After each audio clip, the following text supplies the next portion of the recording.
everyone present here, online and offline. It's my pleasure to stand before you today as we embark on an exciting journey of knowledge and exploration. Welcome to the event Sankathana, a national level multidisciplinary research-oriented lecture series organized by IQAC and Department of Economics. As we gather in unity and spirit, we welcome the brand new day with open hearts. Prayer gives us a hope and strength, inviting divine blessings for the day ahead. Today, we begin our lecture series, and I would call Bhuvana Ji to sing an invocation song.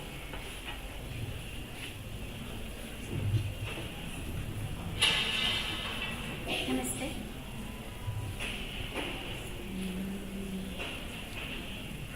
Mahaganapatim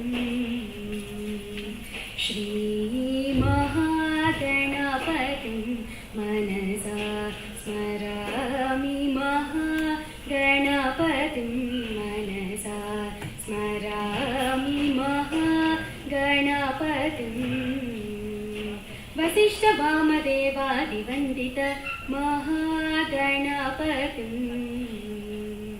Mahadevasutam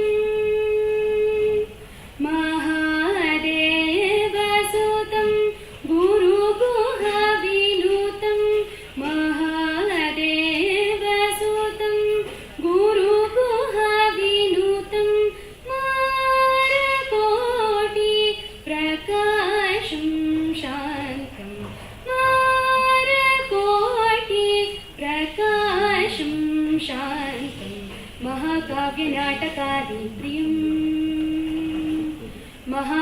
Natakadi Priyam Mushikavahana Modaka Priyam Mahakavya Natakadi Priyam Mushikavahana Modaka Priyam Mahaganapatim Manasa Smarami Mahaganapatim.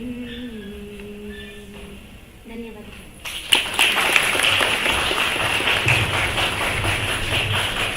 Thank you, Bhuvana.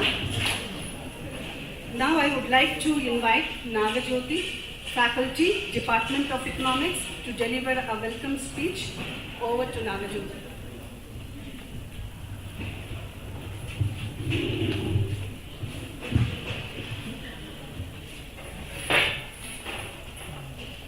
An investment in knowledge pays the best interest.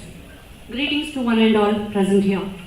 Research is another phase of undying human curiosity and everlasting hunger for knowledge, but research cannot happen without sharing, interaction and guidance from the wise and learned.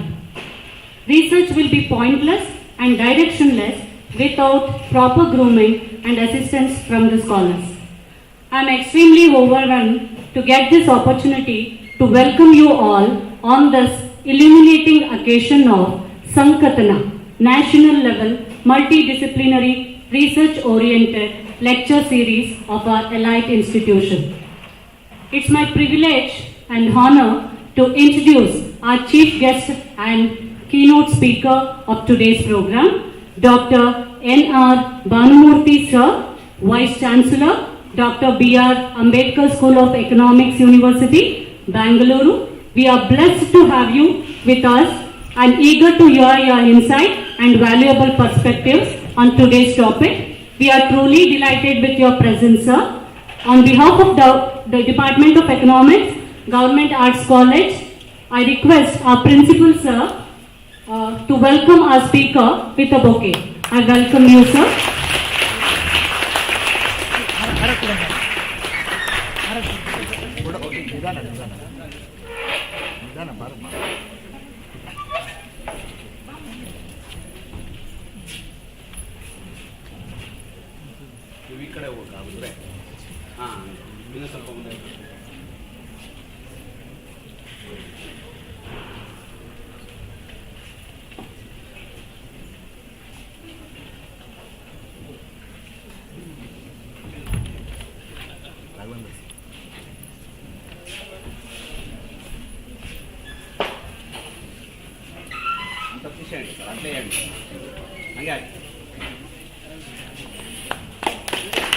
We welcome you, sir.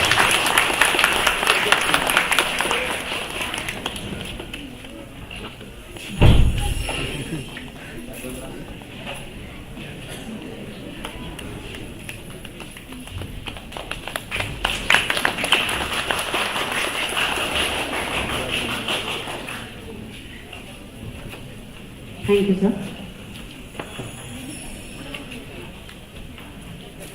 We are fortunate to have an enthusiastic and supportive head of the institution, our respected principal, Dr. P.T. Srinivas Nayak, sir, who is also from Economic Fraternity.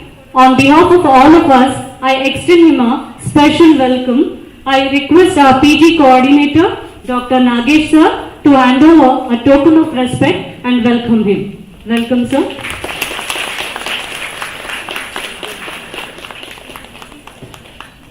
I extend a warm welcome to Dr. B.C. Nagendra Kumar, sir, Kannada professor, who is the coordinator of all PG departments. I request Raghavendra, sir, to welcome him with a bouquet. We welcome you, sir.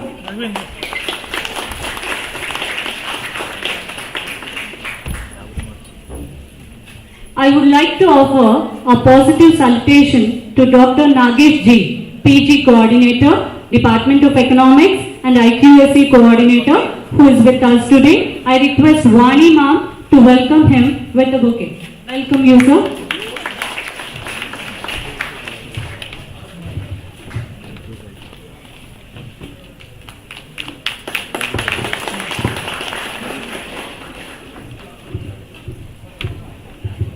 I wholeheartedly welcome Professor Lata Ji, Head of the Department of Economics. I request Netra ma'am to welcome her with a bouquet.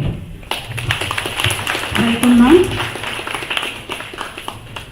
I extend a warm welcome to Professor Jaishankar sir, Associate Professor, Department of Economics, to this event. I request Raghavendra sir to welcome sir with a bouquet.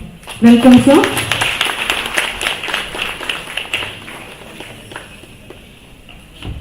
I am so grateful to welcome Professor Jagadish, IT Coordinator, who is here to assist us in streaming the event live on online platform. We welcome you on behalf of all of us, sir. It gives me an immense pleasure and great warmth to welcome faculty members of all the departments, PG coordinators, student participants of our college, and faculties and students from other colleges, audience in the live session. We are very delighted with your presence. Welcome you all. Before I end up, let me appreciate your presence and welcome you all. Thank you. Okay. I extend a warm welcome to DC Vijaya.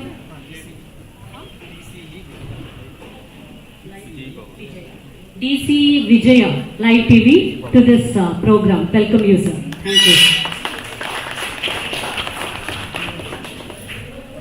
Thank you, Navijyoti. Nothing has such power to broaden the mind as the ability to investigate systematically and truly all that comes under thy observation in life. Now I would like to take this moment to call upon all the dignitaries to light the lamp and officially begin the program.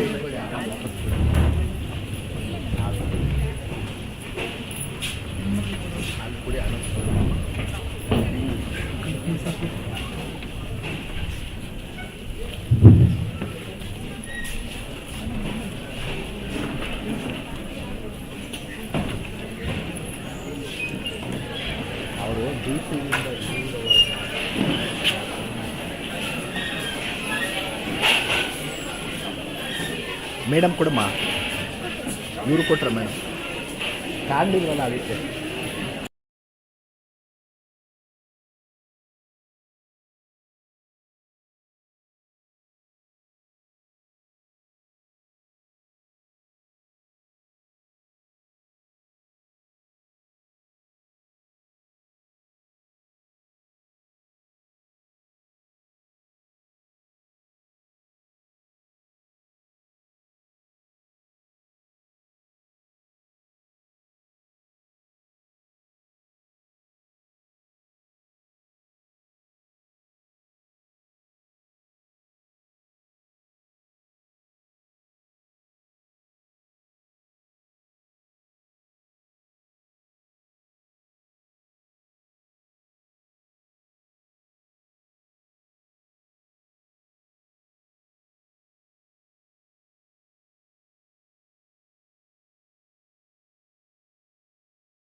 Thank you all.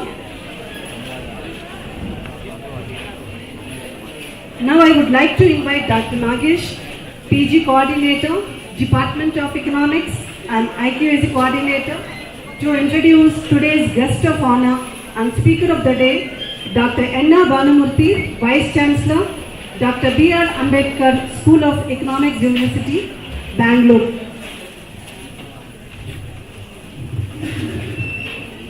Namaste to all. Dear students, we expect your silence here. It's a great honor to introduce the four things added in a single place, that is our great Vice Chancellor, who is called youngest Vice Chancellor of Pan India, who became a Vice Chancellor just 48 years. Within a 48 years, this is not by any recommendation. The academic excellence will make Dr. N.R. Banumurthy sir to become a great university which is upcoming in the Karnataka, that is base we call Dr. B.R. Ambedkar School of Economics. To introduce Banumurthy sir, Banumurthy sir is born in Andhra Pradesh in 1973 and he graduated from Venkateshwara University, Tirupati, postgraduate from University of Hyderabad and PhD from my institute, that is my earlier institute, that is which is known for the entire world, so that is Institute for Social and Economic Change. And from there, so we had a great visionary, I want to name him, so Dr. V.K.R. Rao sir, so who is a great economist in 1950s to 90s, who had a great vision to start 3 institutions in India. Two were established at Delhi. One is Delhi School of Economics. So very near to that, we call it as Institute for Economic Growth, that is IEG. And so being V.K.R. Rao sir is from South India, he wanted to establish one multidisciplinary institute, research institute at Bangalore.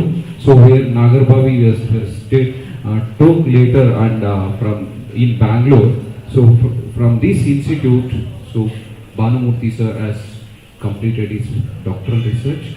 And one thing I wanted to tell my dear audience, both faculty and students. So Banu sir, I see, so Banu sir has excelled in such a way, he is associated with UNO to ADB, IMF and all multinational financial institutions, and his training is such a 4 things. One is academics, followed by research, policy making and followed by administration. All these 4 things are with Banu sir, and Banu sir was secretary to Indian Econometric Association, and he worked with Institute for Economic Growth as a faculty, and later one more policy making institute in Delhi which is funded by Autonomous Institute, Ministry of Finance, Government of India, that is NIPFP, National Institute for Public Finance and Policy, where whatever the policies, so to name VAT in Karnataka introduced in first in Pan India, at the time maybe back end of submission of his PhD work in the ISAT maybe happened, and in the same way the way he was worked in NIPFP when I was there sometime 2008-9, so the starting of GST thinking was happened, and that is an institute, so there are professors in the department which so coined this and able to establish how GST has to go about it, and this is a great institute for public policy.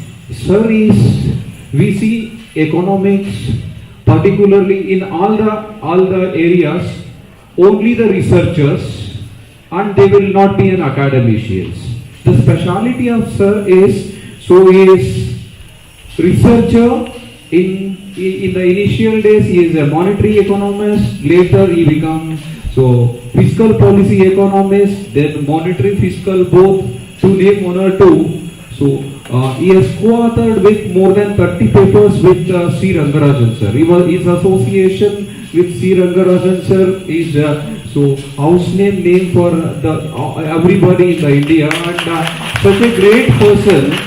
So, and now that opportunity has came to him to see that our economics will excel, particularly the students in economics, so are excelled in only 2-3 institutions, that is IGIDR Mumbai and Delhi School of Economics and to name such few. And now the opportunity has come to see that the students of base will also get exposed, and we could able to establish that kind of a London School of Economics or Delhi School of Economics kind of a setup which is leading. And sir is regularly training IAS officers, Indian Economic Service, and ISS officers, and later ISS, IRS, all this training he has taken as a coordinator in IEG, and in many places he has served as a faculty and coordinator for this, and he is excelled in grooming PhD scholars in very best universities and IITs of India. And much more than that, Banu sir is a good human being, who has accepted our invitation, and to more than 100 plus papers, almost all are more than the Scopus Index journal papers, and that great scholar made sir to become vice chancellor, and that may be a need of the base was established 6 years back. Later it got a good infrastructure. Later we need a good administrator, academician to run that university. So this Banu sir, I request to see that. So wherever you have gone, so from ISAC to IEG to NIPFP and many other institutions, and now with base, please tell the secret of success. Particularly, my students are first generation students, sir. They are not good in academics. Their environment will not make them to keen interest in academics. And how to make this raw to final product which will survive, which will make entire life as a smile in their near future by opting in particular economics. In general, all my students are 7 PG students are here.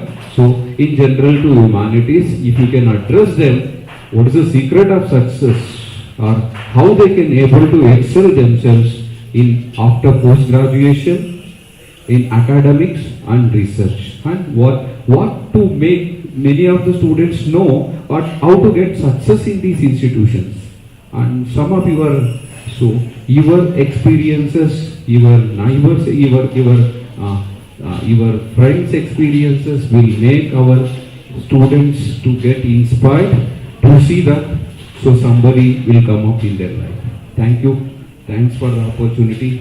I request Banu sir to take over. One more thing I forgot to tell. Our Jaishankar sir is a batchmate of Banu sir at ISAC. My special thanks to Jaishankar sir also, who is a friend of Banumurthy sir during his PhD at ISAC. Welcome to Banu sir.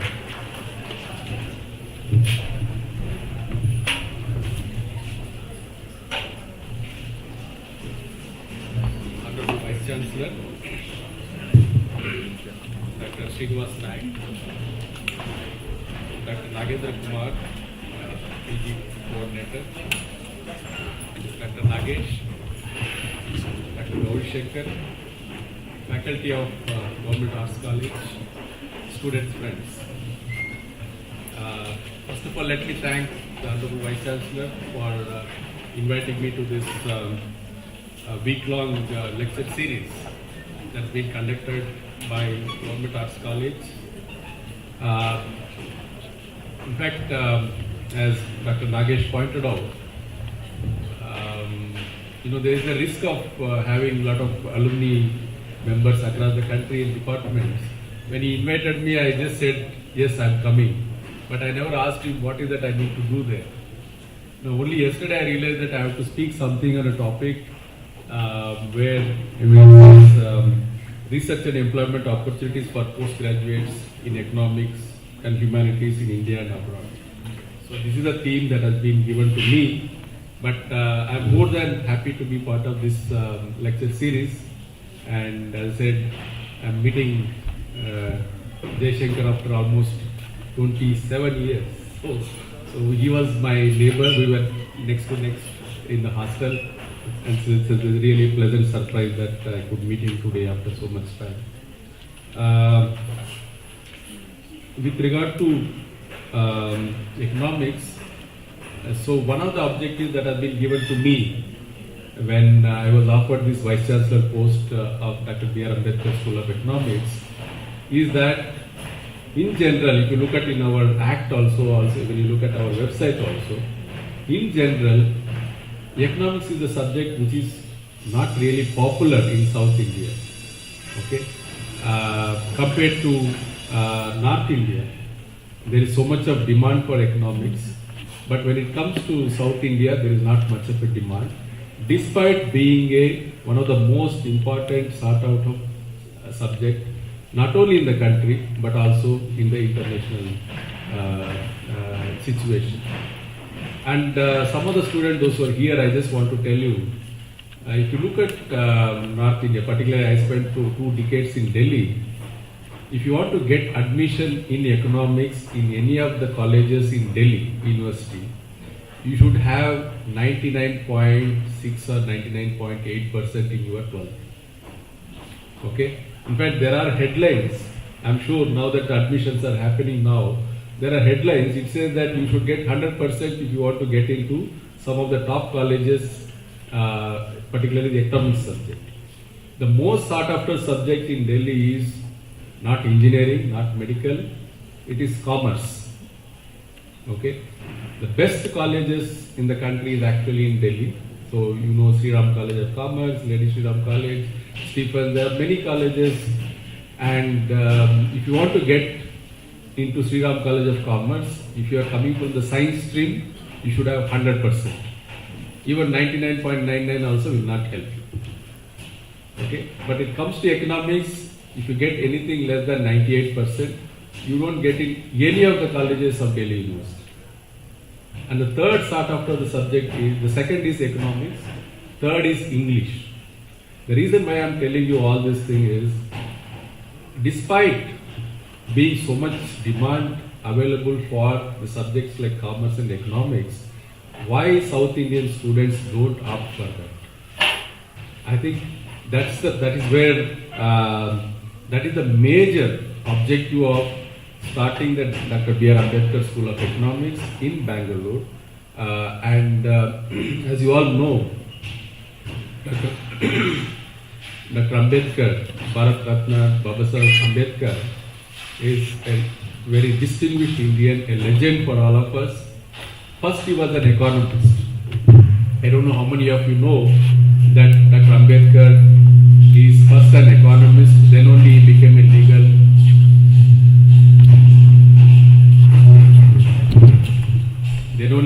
a legal expert and constitutional expert. In fact, this year is very important for all of us that Dr. Ambedkar got PhD in economics from London School of Economics 100 years back, exactly 100 years back in 1923. He got his PhD from London School of Economics. Somebody mobile phone.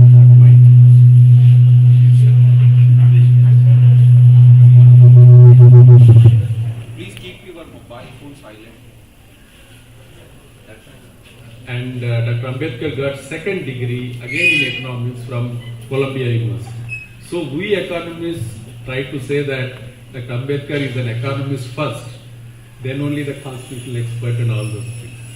So our university is a tribute to that legendary Indian, Dr. Ambedkar.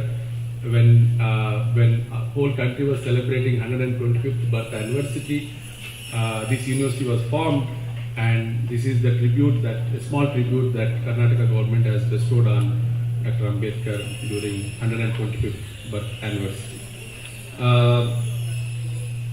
As Nagesh already pointed out, we do preference for Karnataka students.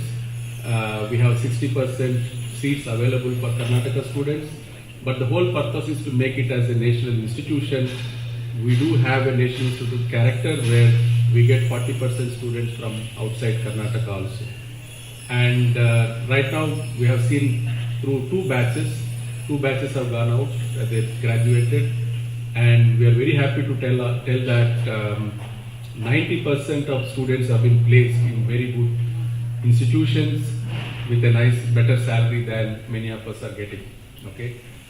In fact, the off-campus placement for one of our students was 24 lakhs per annum.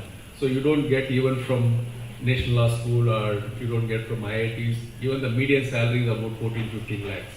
The reason I am trying to tell you this is that the topic is being given that research and employment opportunities.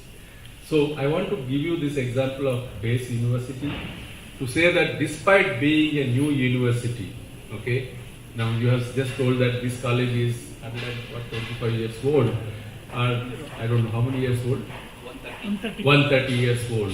So we are just 4 years old, okay, and we are struggling to establish ourselves, and despite not much of demand coming from the people, students from South India, we are trying to establish ourselves as an important teaching and research center of excellence in economics in the city of Bangalore. And we don't want to see that university as a teaching institution. We would like to see it as a research university where the faculty will give 50% time on teaching and 50% time on research. Again, we started taking projects for not just for Karnataka government, but we are doing for, in fact, one project that we are doing is for the country of Uzbekistan. Okay, so we are trying to help them both fiscal and macro, parameters, trying to assess how their country is going to play out in the next 10 years. And I also want to tell you that, but I'm just sorry to tell you that I'm telling a little more about my university, to say that there is so much of demand even for a new institution like ours. And that is the reason I'm saying I would like to attract more students to the economics profession by giving the example of Base University. And right now, all of you know that India is a president for G20. How many of you know that India is a G20 presidency, right? All of you. You are a faculty, right? Student? Oh, okay. So, how many students know that in G20 this year India is a president? Okay. No? So there should be one small session on G20 in this college. Have some discussion on what exactly India is doing. G20 is a group of countries, 20 group of countries, where I think 85% of GDP has been produced by these 20 countries in the world, and 75% of the global population stays in these 20 countries.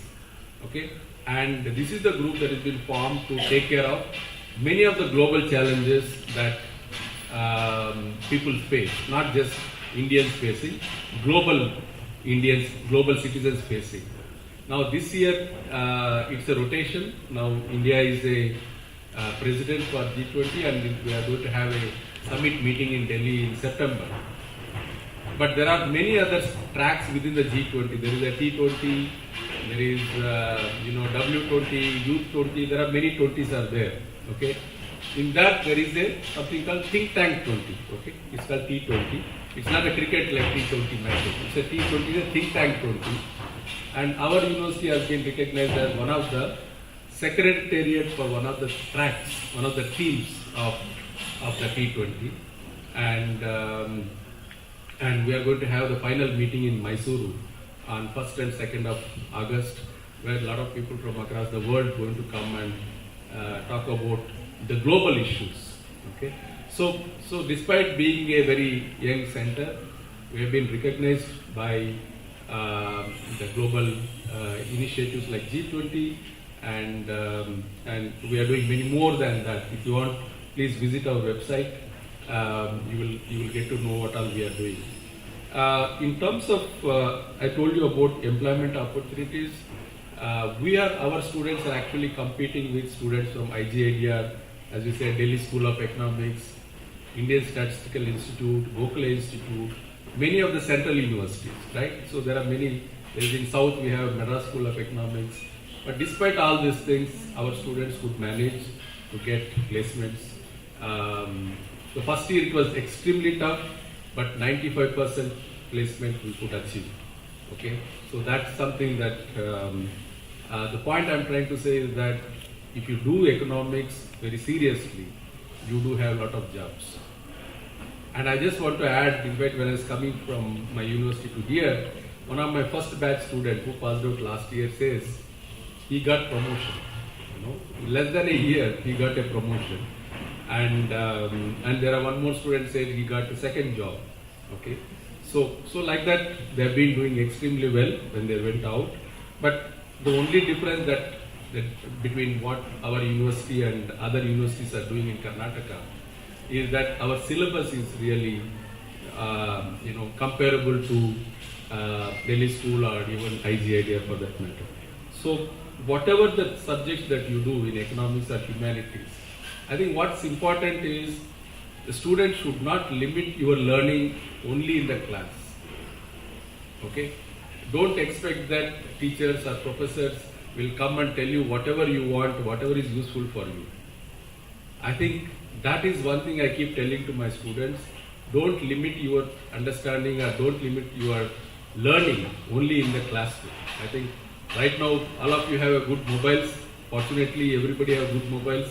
I don't see anybody holding that button phones.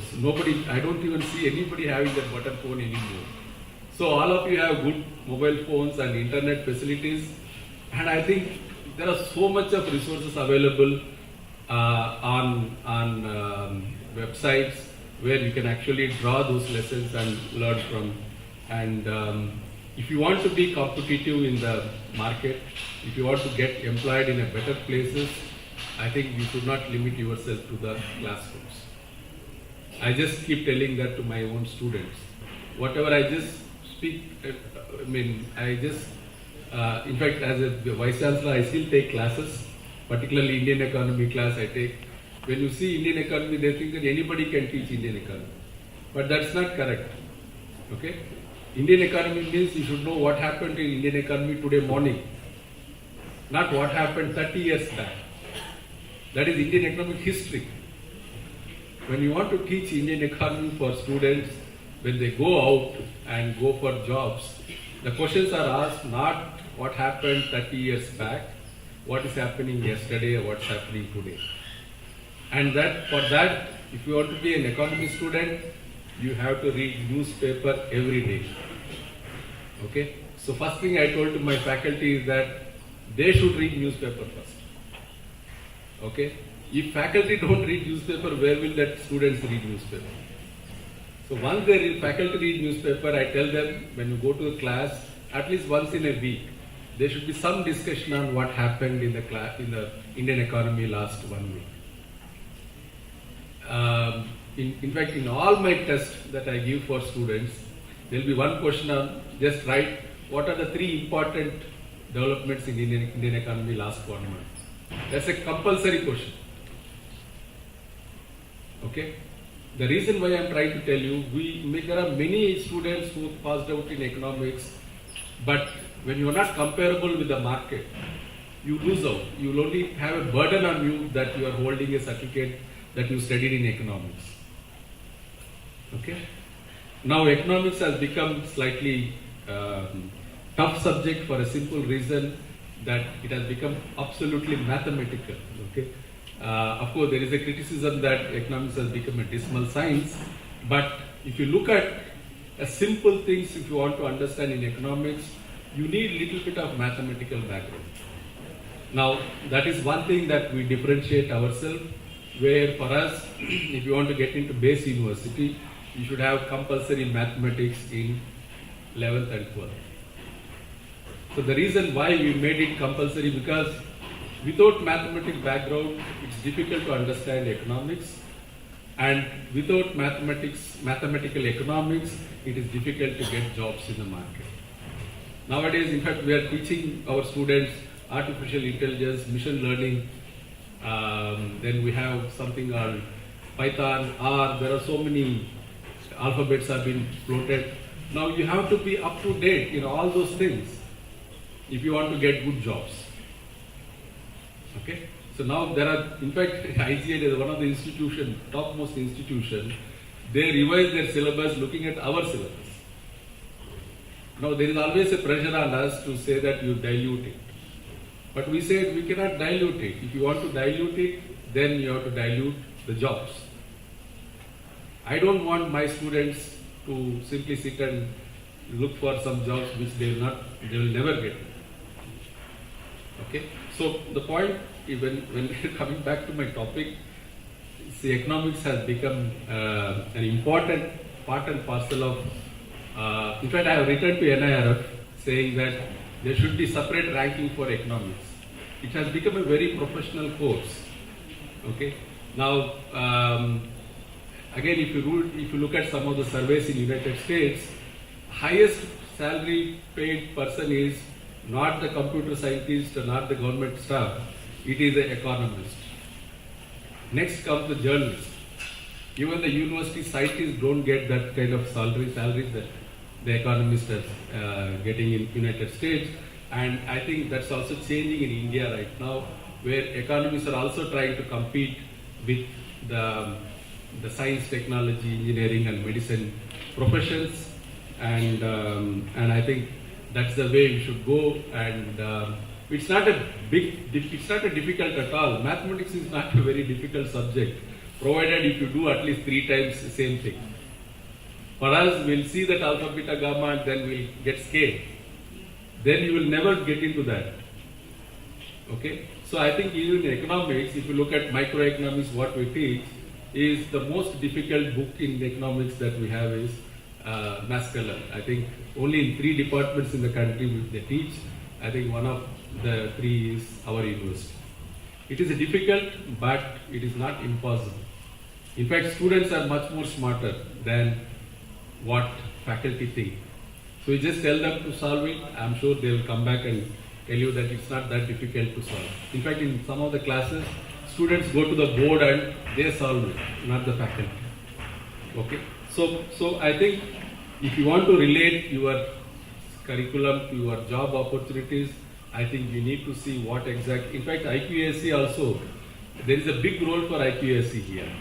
There is a big role for, under the National Education Policy, you are supposed to have a committee, that industry academia linkage committee. I don't know whether government asks you whether you are having that or not. In fact, you should have a committee where the industry participants are also be there and they decide what kind of syllabus that need to be taught in the classes. Okay? So I think, I know it's looking a little difficult, but that is the reality. If you want jobs, you have to compete with the best of the world. There is no opportunity left. Now, my examples are not really great, but as Dr. Nagesh pointed out, my only thing that I have done in my life is I have not wasted my time. Okay? So I keep telling my young friends here, if you want to really be serious in your life, please withdraw from Instagram. I'm sure all of you are part of Instagram. WhatsApp is WhatsApp only, but I'm sure all of you are in Instagram. No? None of you? None of you? I'll take the names and check. Are you in Facebook? Huh? WhatsApp? No, they are all lying now. I know. See, otherwise you don't need these mobiles. right? What else you do with this mobile? For you, this button mobile is sufficient, right? Huh? Now I am going to Google and search Government Arts College, Bangalore. How many students are there? I'll tell you. There are many of them are like me. So I keep telling my students, please withdraw from Instagram. Okay? So I keep telling my students, we go to library every day. Then only you know what is happening outside the world. Now, it's a real surprise for me. I'm just making little more, it's almost like checking the reality. When I said that India is a G20 president, and if many of you are not aware, that shows how much we know about what's happening outside.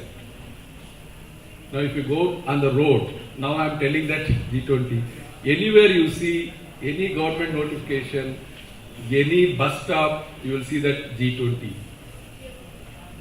Okay? Have you seen? Have you seen here? So that makes you to tell that how much we observe what's happening out around us. Okay?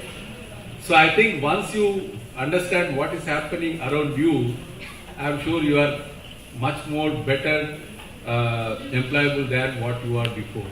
And for that, I think you need to read newspapers. And my students are fed up listening to my suggestion of every day, saying that please read newspaper. In fact, it has become a joke now. The new batch comes and then they keep talking about among themselves. They say that VC has told you that you have to go to library and see newspapers. So it has become a joke now that the Vice Chancellor keep telling the student that please go and read newspaper. But I think, jokes apart, once you read a newspaper, you will look very different compared to what you don't read the newspaper. I think that's more important. You should be well informed. In fact, it's here. How many of you read this at least fully? Then you said you don't know what is G20. कुछ लिखा है, जाने दो, है ना? So you should. That's where, I mean, my eyes are really bad actually. So I keep looking at each and every part of this. Okay, which is not good. You know, it become very critical thinking.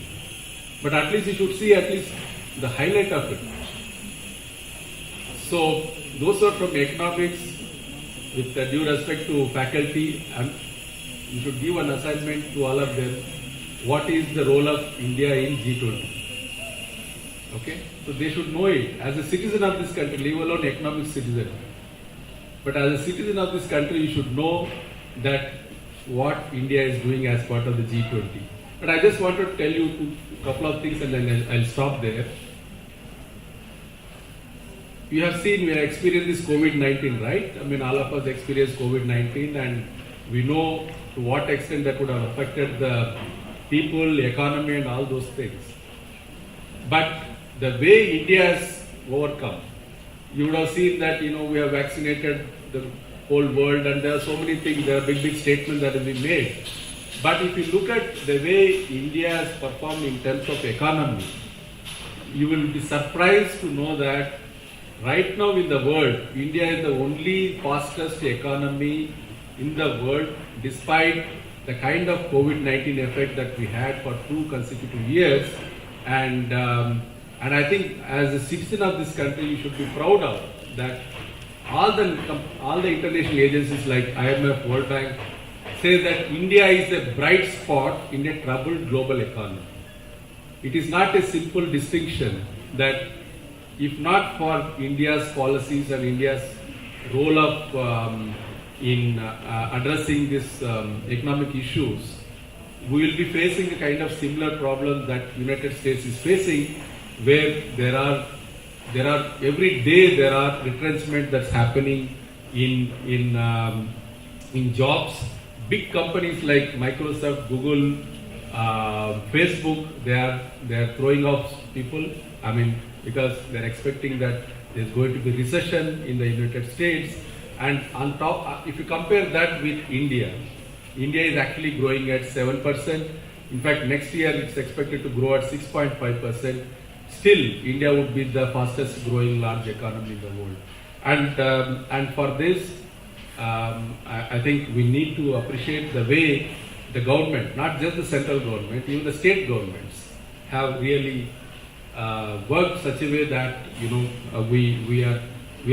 we are protected from the kind of slowdown that United States or the European Union or UK, they're all facing right now. Not only this year, in fact for the next year also they are expected to see a slowdown in their economy, and they are facing job crisis, and that's the reason why India has become a very, very bright spot. Wherever we go, Indians have been respected much more than what we were 30 years back. I mean, when I say 30 years back, I'm not talking politics. Irrespective of the political party which was part of the governments, they have done extremely well to make India as one of the big countries. Right now, what is the size of the country? What is the rank of the India in terms of the global economy?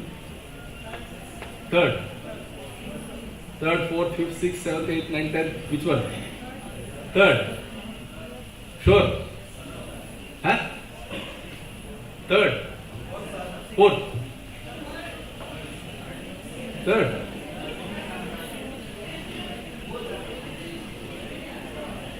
So it's, huh?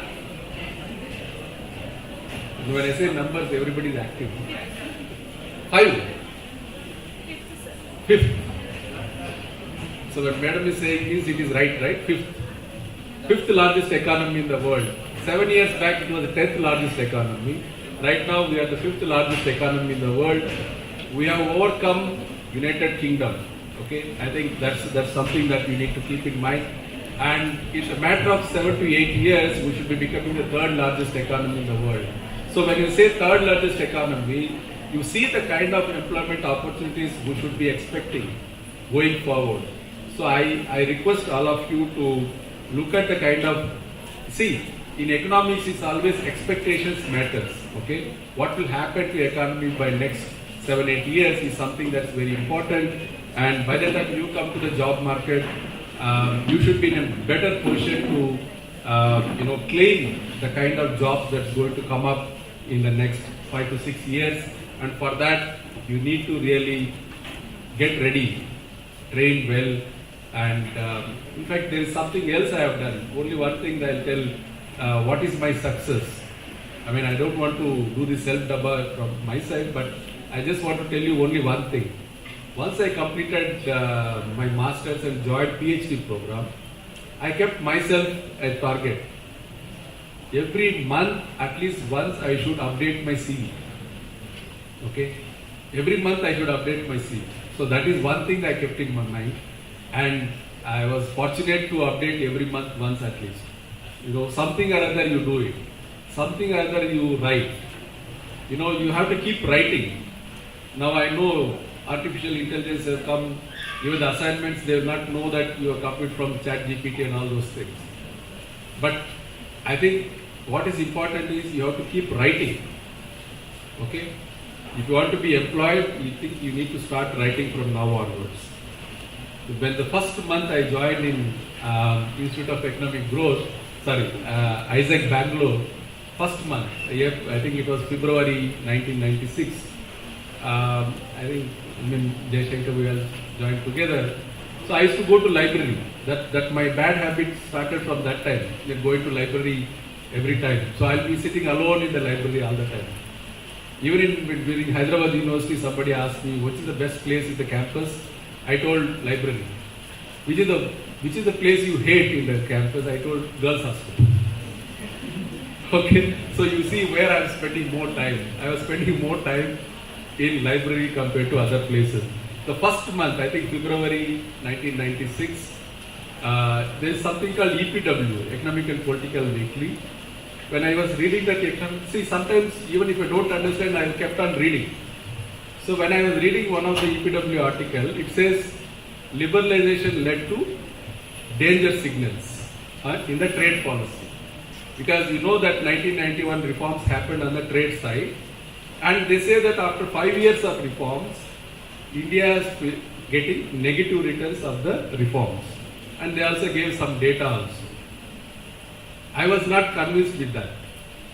So the February, I'm talking about February. February 1st we joined 1996 and February middle I think one of the issues. So I was not convinced with that. It's just a small article, I was not convinced. And that was my first month of my PhD. Then I started writing something. It is not correct. Same thing, you know, there are, in fact, in the research methodology courses, there are the very standard definition they give. They give one half-filled glass, right? They say, is it half-filled glass or half-empty glass? It depends on how you want to define. If you are a positive, they say half-filled. If you are a negative fellow, you will say half-empty, right? So, like that, you know, we are looking at the same data, and I could prove that there are no danger signals. Then I wrote to EPW, letters to editor. I just sent it like that. So because I have written it passionately, I sent it. Next issue of EPW, they published that letter to editor. I mean, that was my first writing, you know. Just wanted to add one more. I did my, even the undergraduation in Telugu medium from Venkateshwara University. Okay, only masters, because I had mathematics, masters Hyderabad University, somehow I overcome that economics because they're completely mathematical. So there is nothing English there, you know, so therefore hence, these are the things you have to write when you are solving some of the equations. So we did that, so the mathematics helped me to overcome Hyderabad University syllabus. But when it came here, you have to start writing, right? In PhD means you have to start writing. So first thing I wrote was, published in EPW letters to editor. March 6, 1996, I still have that issue of, that was my first month. So the point I'm trying to say is that please start writing now onwards, whichever language you want to write, whether it's Kannada or English or whichever language you want to write, you have to start writing. Same thing happened with newspapers. In Isaac, those days, a lot of students used to get book reviews in Deccan Herald. Okay, those days, Sunday Deccan Herald means book reviews from Isaac only. But I never got that opportunity. But it was in my mind that I should also write something in newspaper. Again, my first write-up was in letters to editor. Okay, so letters to editor has a big role in my life. So I started from letters to editor. Okay, so but the mute point I am trying to tell you, if you want to be known outside your institute or university, it's a big world available for you. For that, only way to do is by writing. You have to keep writing, whether it is humanities students or economics students. In fact, humanities students write much more than economics students. Okay, so I request all of you, after that don't feel bad, you are not getting job and all those things. Okay, many of my jobs I got without applying, including the Vice Chancellor post. I have not applied for this. Okay, but not because I start writing from the beginning, but people know that I am writing something, whether it is useful or not useful. There is a saying in Delhi circles, your name has to be always rotated. How do you rotate? Instead of that, people, what we do here is, you will be rotating. Because of the Vidhan Saudha MS building, that is not the way. Your name should rotate. Okay? And for that, you have to keep writing, reading, talking. Okay? That is the only way your name gets rotated. So there is a distinction between rotating yourself and rotating your name. Okay? So if you rotate your name, you will be successful. If you are rotating, you will successfully depend on somebody else. Okay? So with that, let me stop here. I know it's a difficult thing to tell all of you that how you can be employed, but I am giving methodological issues. I mean, when there is also another distinction I want to make, even in ISEC for that matter. All of us read research methodology, but that is not research methodology. They are research methods. Mean, median, mode, standard deviation, that's what you start in research methodology course. But that is not methodology, they are methods. Methodology is something very philosophical, where you make you to think. In fact, wherever I go, and please don't do this mistake of research methodology. Keep simple research methods. You are teaching only mean, median, mode, standard deviation, variance, all those things. But research methodology is little more philosophical, where it will make you to think. I gave you an example of half-empty glass or half-filled glass. That's how you start thinking. Critical thinking has to be developed among the students, not just this. Nowadays, mean, median, mode you will come get in your mobile also. You don't need to teach in the class. You just tell some numbers. You tell what is that? Speaker mode. You just tell that I need mean means it will give you mean. Where is the question of sitting, typing, estimating? There is nothing like that.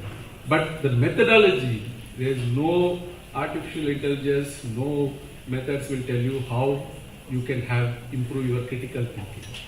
And critical thinking comes only by questioning yourself, what's happening in our surroundings. Okay?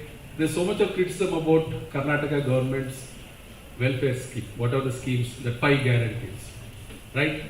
But as a critical thinker, you cannot fall for somebody criticizing it or somebody praising it. But you need to think what is the benefits that each guarantee is going to have on the people. Okay? Now, that's where our role as an economist comes there. Okay? You cannot fall some opposition said it is what is that? Criticizing about it's a freebie. Then one should understand what is a freebie. There is no definition existing in the country that which is a freebie. Whether free bus service to women, is it a freebie? First of all, what is a freebie? Is it a honeybee? Huh? You don't know that. Somebody told it's a freebie, we believe it. Now I am in a position where I cannot comment this way or that way. But I can make my own personal comment, saying it is nothing to do with my institution. Out of 5, 3 are welfare schemes. 1 is definitely a freebie. Okay? So I was there in other day in NDTV channel, I told it's my personal view, and I'm saying that 1 is certainly a freebie, like free electricity of 200 units, is certainly a freebie. Whether any person criticizes me, I don't bother. Okay? So I think these are the kind of a critical thinking the students should get in. In fact, this is what we do in our university. We have a live discussion on this kind of things. And many students don't show interest, but still, as a university, we keep pushing. If we don't question them, outside somebody question, they don't answer, then there is no use of us here. We as faculty have to keep questioning students. You as students have to keep questioning faculty members. Then only there is a bi-directional dialogue happens.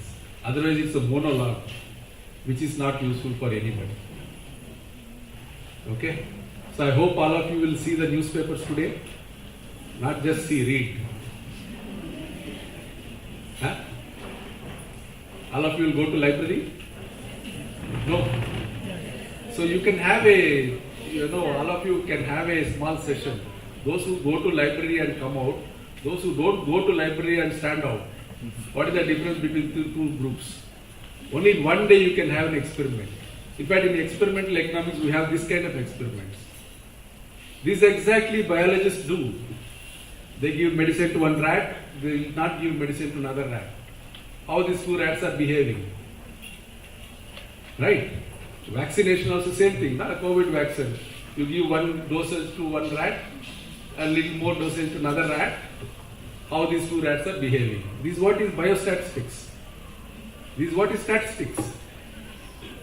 Comparable between 2 samples. So you can do this a live behavior between the students who went to library, who did not go to library. Those who went to library, they will very clearly say that today I have read this paper, today the inflation has gone up. How many of you know CPI inflation has gone up? How does it matter to me, sir? My parents are spending money, why should I bother, right? Price hike. You ask how many people know that what is the tomato price? What? What? Those who are running the kitchens only are telling. Those who are eating don't tell. Huh? What is the tomato price that side? 1 point? 120. When did you buy? Where did you buy? Care Market. Today morning I saw 80 rupees written there in Care Market. I told you my eyes are very bad. In sitting in the car also I am seeing 80 rupees kilo. Lemon is 1 rupee. Little big size is 2 rupees. I told you my eyes is extremely bad. Okay. Today I am saying I saw 80 rupees. Then I said, where is this 160 rupees, 200 rupees sold? Depends upon the quality of the product. Quality. Okay, little big, small, still matters. How does it matter for us? Anyway, we are cutting. And this is small one is little more sour than bigger one. Nati is better than hybrid. Hybrid looks big. Right? No, the point I am trying to say, these are the things you have to do when you are outside. Okay? The G20 you should remember for lifetime. It is there in front of your eyes, you never observed it. So the observation is something that you should have as part of your critical thinking. Okay? Anyway, I'll stop here, and I think there are some question and answer sessions. If there's anybody interested to know anything about economics, but again, economists are extremely bad. They don't know anything other than economics. Okay, you ask sociology, they don't know. Okay, but right now, if you look at many emerging institutions like Ajim Premji University or Ashoka, Shivnada, many of them, there is a focus on a multidisciplinary kind of a teaching. In fact, what is called liberal arts. In the liberal arts, it is not just economics, there are many other things that have been taught. Even in our university, as part of our economics course, we teach sociology, psychology, accountancy, philosophy, and case writing. Because these are the things that we think an economics student should know. Otherwise, he will still write this alpha, beta, gamma all the time without understanding what is society and in fact philosophy. Why do I say that we need to have philosophy? The biggest component of philosophy is logic. And whole thing is logic only. When you are getting PhD, Doctor of Philosophy they say, that means you must be well versed with logic by then. And logic is common for every subject, not just economics. So I think as students, everybody should know what is this logic. I'm sure you should, you will focus on that part of thing also. So let me stop here. Once again, thank you for giving me this opportunity. I'm really surprised that generally in many places where I speak, students keep talking among themselves. But here nobody is talking among themselves. Nobody is seeing mobile also. So I'm happy about it. Thank you so much.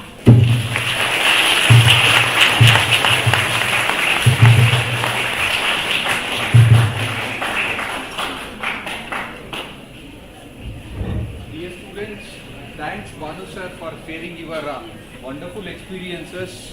I just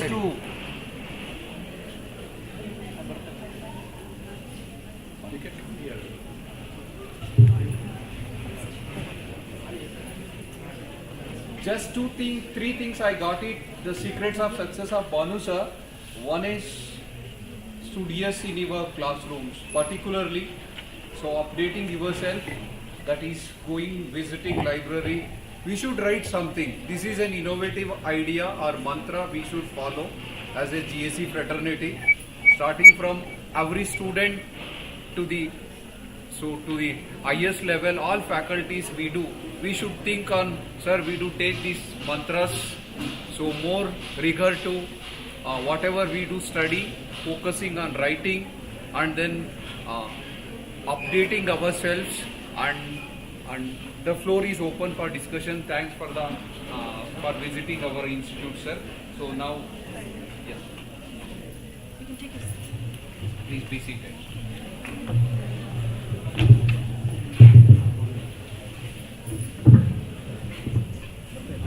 like to extend our heartfelt thanks and gratitude to you, sir, for sharing our knowledge.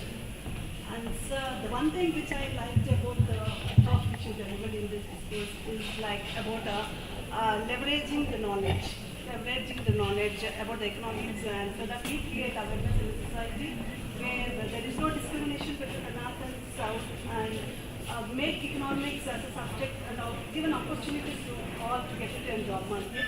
That's the one thing. And you have given us a useful insight which provides us a valuable perspective and which is crucial in this time, which where we connect economics with the mathematics, and which plays a very crucial role in the current economics issues. And we ensure, sir, as an economics teacher of whatever it is, we strive together for a better economic future. Thank you, sir. Thank you. And now the session is open for discussion. Over to you all, students. ಉಪನ್ಯಾಸ ಪೂರ್ಣಗೊಂಡಿದೆ. ಈ ಸಭೆಯನ್ನು 10 ನಿಮಿಷಗಳ ಕಾಲ ವಿದ್ಯಾರ್ಥಿಗಳು ಮತ್ತು ಎಲ್ಲ ಸಭಿಕರಿಗೆ ಇದರಲ್ಲಿ ಪಾಲ್ಗೊಳ್ಳಲು ಕೋರುತ್ತೇವೆ. If you have any doubts or questions or queries, you can come forward. Mic ತಗೊಳ್ಳಿ.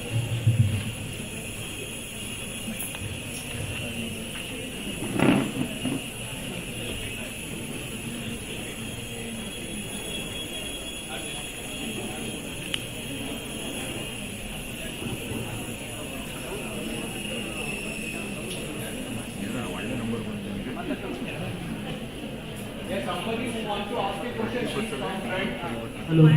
No, they can stand over there. Yeah. The mic will be passed. Pass on the mic. Just raise your hands. Anybody want to ask?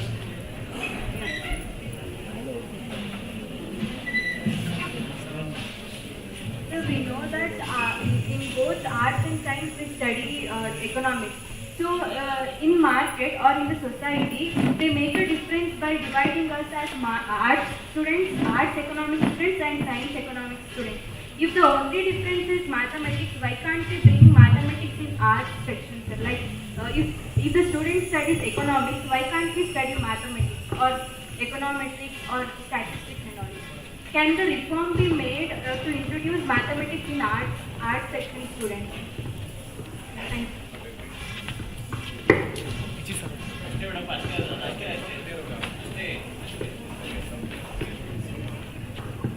No, I think this is exactly what is happening in other states. Even here, if you look at CBSE syllabus, so they do have mathematics, economics combination and 11th and 12th. Okay, so where I studied from Andhra Pradesh, we had this maths, economics, commerce in my time. Okay, it is there in CBSE, ICSE. I think there is, I think only in Karnataka you don't have that option. But you know, the kind of student we get, even if you don't study economics in 11th, 12th, no problem. But you should have studied mathematics. Okay, so those who studied mathematics, certainly they can get into economics course. They can only go to science faculty, like MSc or BSc in economics. So if we come to PA economics, why can't we study mathematics instead? Where? In art section. You should study and come. We don't have any issue. That's what I'm saying. There are many students study maths, commerce, economics in their 12th. They come. There are places where you have this combination. Thank you. No, I don't know whether I answered it properly, but I think it is not. We are also questioning the same thing. Why can't people study maths, commerce, maths, economics, right? And then come. I think only in Karnataka there is a distinction between commerce and arts and mathematics, science. But I think the rest of the place there is nowhere. You must write to. I think somebody should write to the government that system should come. CBSE also they don't differentiate. ICSE don't differentiate. I want to add one point.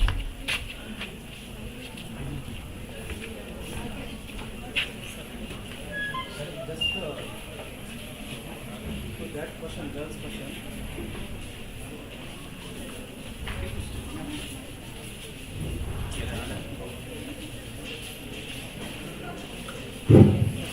I want to add one point to that girl's question. Even in Karnataka also, in some colleges there is BA Economics. I studied in Dharwad, Karnataka College Dharwad. There we had combination of economics, statistics and mathematics BS. And even MA Mathematics was also there. Famous Professor Timurgowda, he did his MA in mathematics. It was there in Dharwad also. But I don't know what now she is whether- asking is in the intermediate, that 11th and 12th. BA level. BA. She is asking. BA you can study. If you have honors, you are, We can jump into Yes. MSc. yes, MSc yes, Economics. yes, yes, yes. Thank you. Yeah, but I just also want to add something to all of you here. I told you 2 batches went out from our university. First year, all the 3 toppers are from Karnataka. Okay? And second year, top 2 people are from Karnataka out of 3. So, as I said, it's just that you need to show interest, you can come to our university.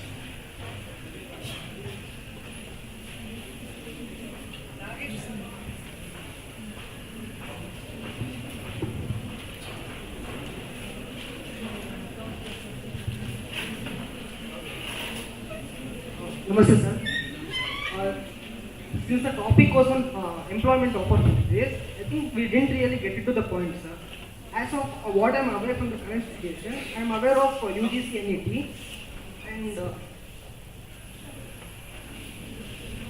I'm aware of KSET exam. I'm currently pursuing my PhD in economics. So the current opportunities which I'm aware of is UGC NET and KSET exam. And other than that, what else opportunities is there? And I'm seeing that my fellow members, they are studying in Kannada medium. So will language become a barrier if they want to pursue future in economics? I told you I studied in Telugu medium. But sir, you're speaking English now. Huh? But you're speaking English. Yeah, I can also speak Telugu. But I can speak all South languages. But what about those people who only who cannot speak other languages? See, the point I'm trying to say is that language should not be a barrier. Okay? So, economics topics, themes, subjects, concepts can be studied in any language. Okay? Only thing that I'm trying to tell you is that right now, the state of the art in economics is highly mathematical. There is, whether it's you are from Telugu medium or Kannada medium, if you know mathematics, you can. I told you, you only need to know 3-4 words. Hence, therefore, derived from divide by this, multiply by this is what you should know. You don't need any more words.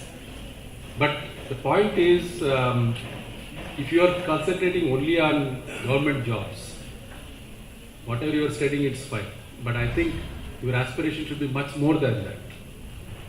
In economics, I told you, it's a whole world. Every department in any of production activity, economics is there. Now, law and economics have become part and parcel of every activity. Okay? So, if you're looking for private jobs, better jobs outside the government sector, then you can. But if you are focusing only on government sector, then it's fine. Whatever you're doing is fine for you. How can they enter private sector? Huh? How can they enter private sector? So that's what I told you. You should find out what is private sector. That's what I tell you. Please read newspapers. What is that they demand? You should know what is that they are looking from you. Right? Am I right? You cannot say that this is what I have. You should see what they are looking for. Nowadays in economics, everybody talks about R, Python, big data, data analytics. Are you ready with that skills? If you are ready with that skills, I'm sure you will have your own market.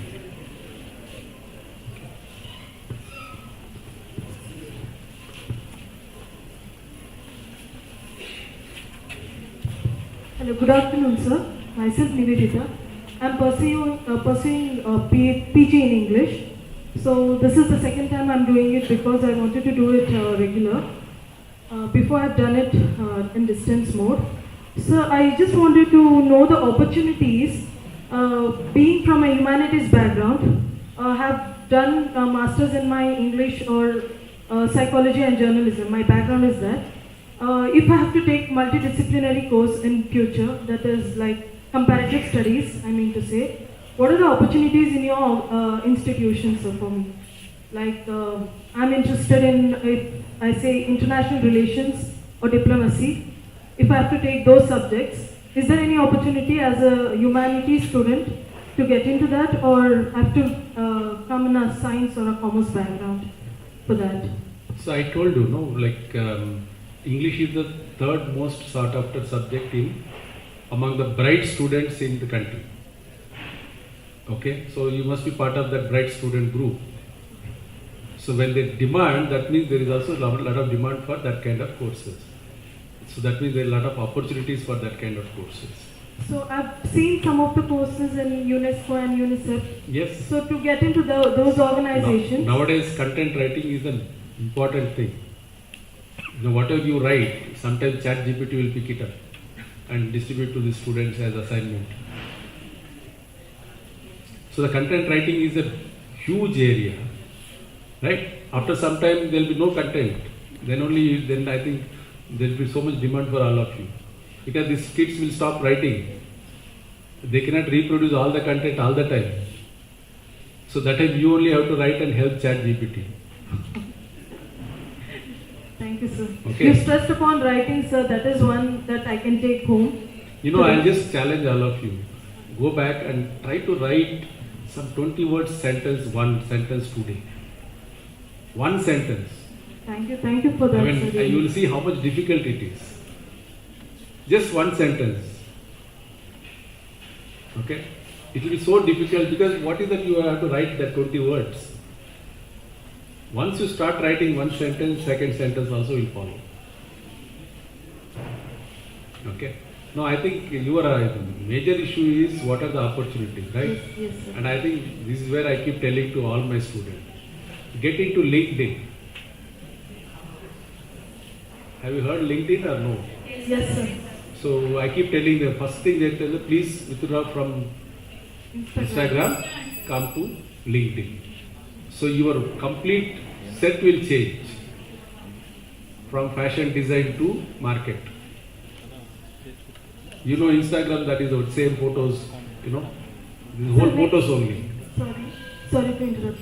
Next I want to do is PhD, sir. Is there any program in your institution for Ours is humanities? only economics. Only economics. Okay. That is what I want. But you know, PhD if you are doing, you look at, there are so many departments in the country. Do you know that IITs take PhDs in economic English? Yes, sir. So you do in one of the IITs. Okay, sir. Don't do anywhere else. Thank you, sir. Yeah. Because what happens is, a lot of people will say that I have PhD. That doesn't help.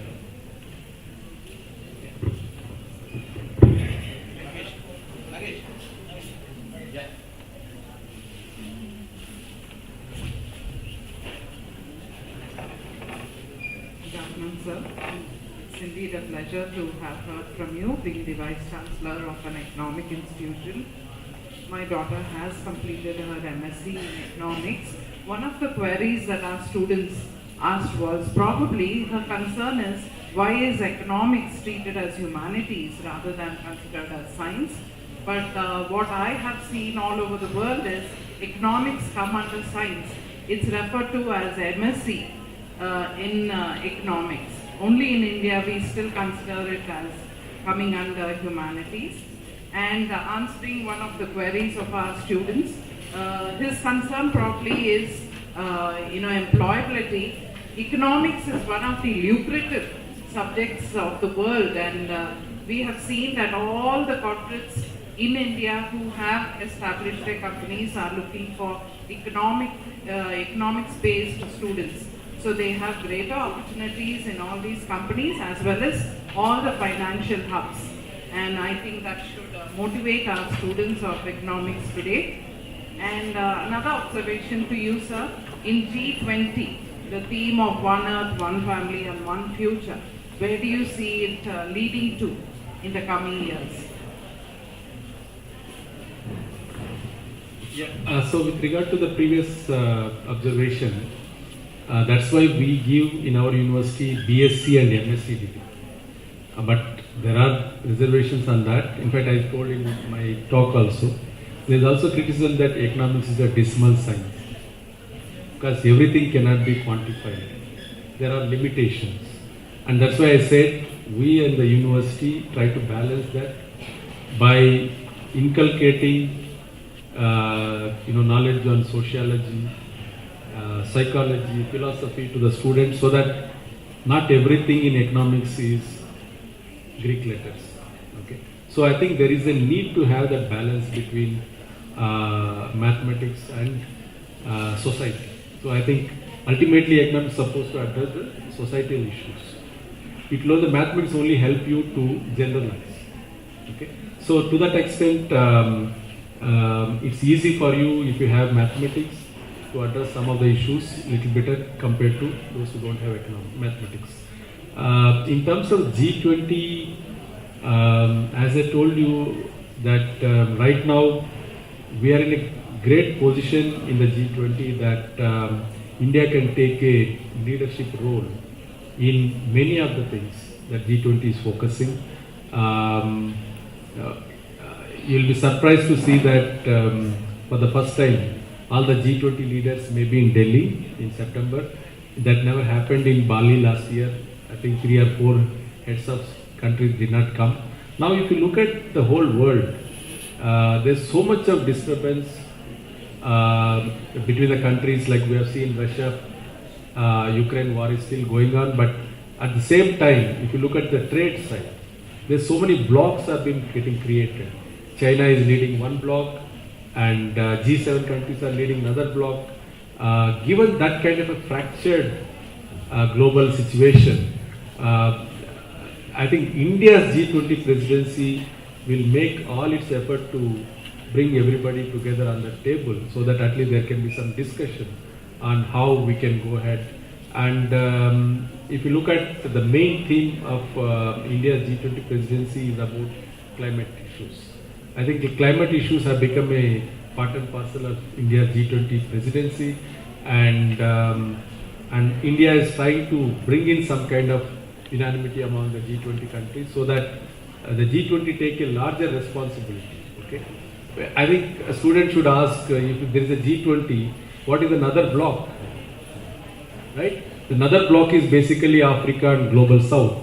So they are the people who actually, there's a huge distinction between the Global North and Global South. Global South doesn't have any say in any of the global issues. Now, India is trying to bridge that gap by getting the place for the Global South countries also to be part of this discussion. So that way, I think India's presidency will be a very different from the previous presidencies, where India would certainly strive for bringing what the Prime Minister said, Vasudhaiva Kutumbakam. I think one earth, one family, one future. I think that is the important theme. And in fact, we are going in that direction to address some of the issues by 2030. You will see a slightly different world than what we are right now. And India's role in that, both in terms of economics, in terms of politics, in terms of society, I think it will be a huge difference that India would make in that.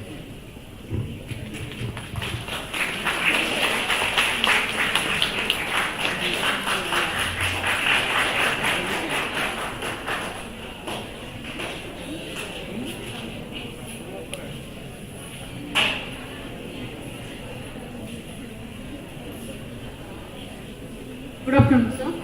I am a history PG student. You may have a question that now the freebies has been given by the government, that to Karnataka government, and I am seeing it in UP also.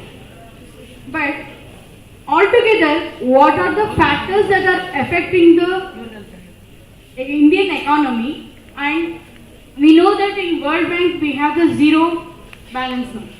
We don't have any debts in the World Bank. It has been cleared by our Modi ji. But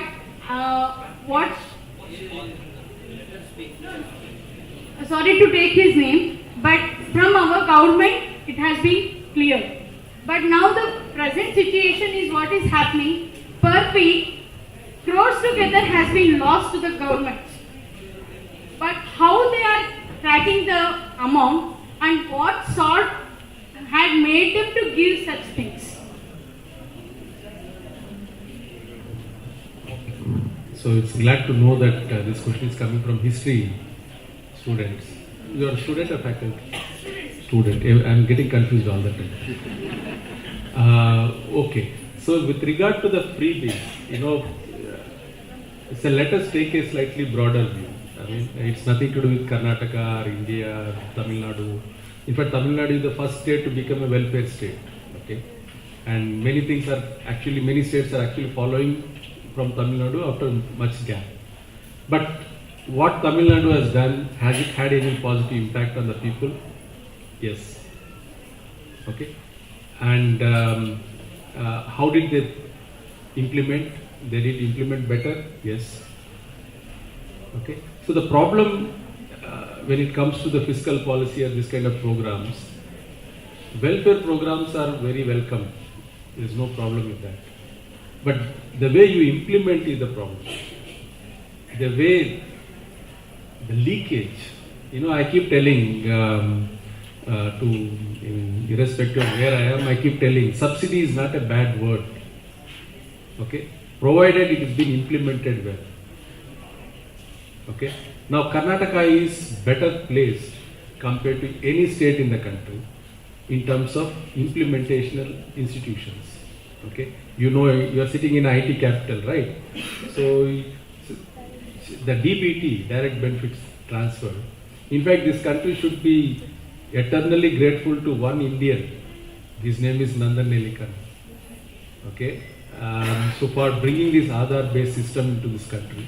Again, irrespective of political parties, don't bother about politics. Okay, in democracy, you get what you deserve. Okay, so whatever we deserve, we get it. Don't worry about politics. But this Aadhaar-based system, okay, after that is implemented, the direct benefit transfer, Jan Dhan, Aadhaar, Mobile Trinity that happened. Because of that, we are seeing a better implementation of any of the schemes that you bring in. Okay. Whether it's a cash transfer scheme, whether it's a kind transfer scheme, and at least I know that you have not got the benefit. Okay, previously you don't know whether you got it or not. I know that I have given you, but you have received or not, nobody knows. You also don't know that I have given you. Okay, right now, sitting in Delhi, by sitting in front of a computer, I can tell you that whether the benefit has come to your bank account or not. And I can still tell that we are succeeded only 50%. It's a long way for us to reach a much better implementation percentages. Now I can still tell that 50% I succeeded. Previously they say that no, I have spent every money. That is the success rate. That is a challenge to this economics profession also. When the budget time, you say, okay, government has allocated this much money, reduced this much money in this scheme, that we keep fighting. After that, what happened, we'll never know it.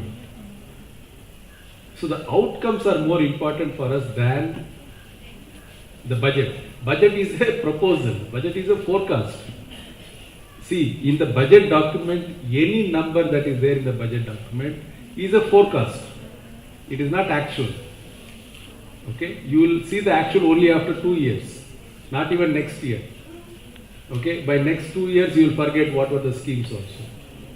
So you don't worry about it. I think as a students of economics, we need to talk about how these schemes are going to have its impact on the people. Okay, so in fact I'm on record to say that out of 5, 1 is certainly a freebie.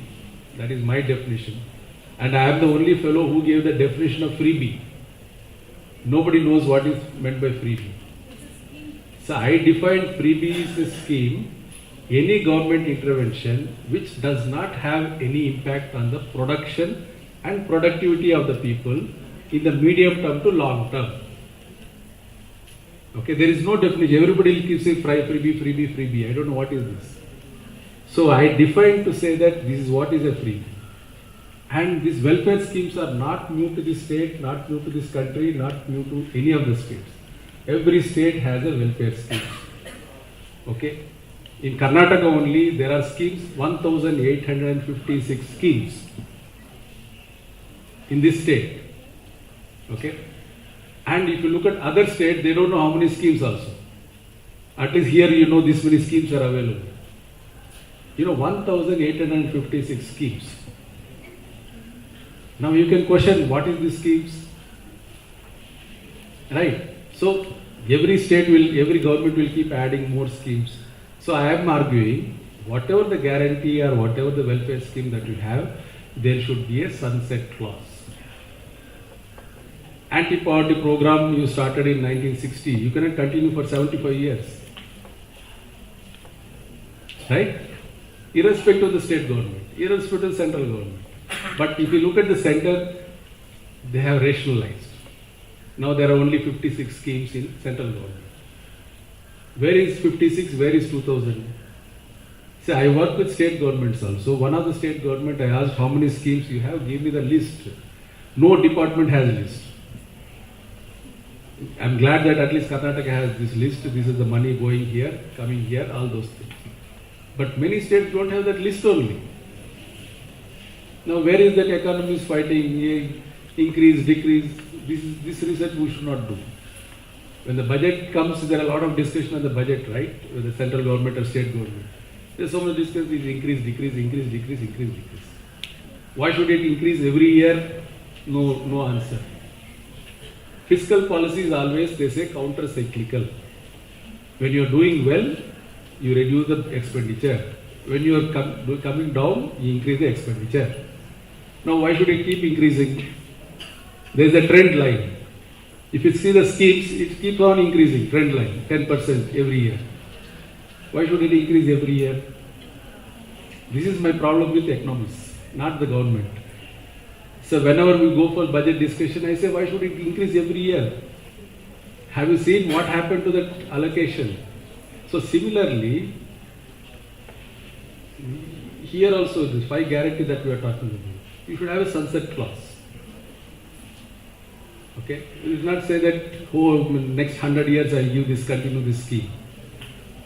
Only one scheme has a sunset clause out of the 5. Okay?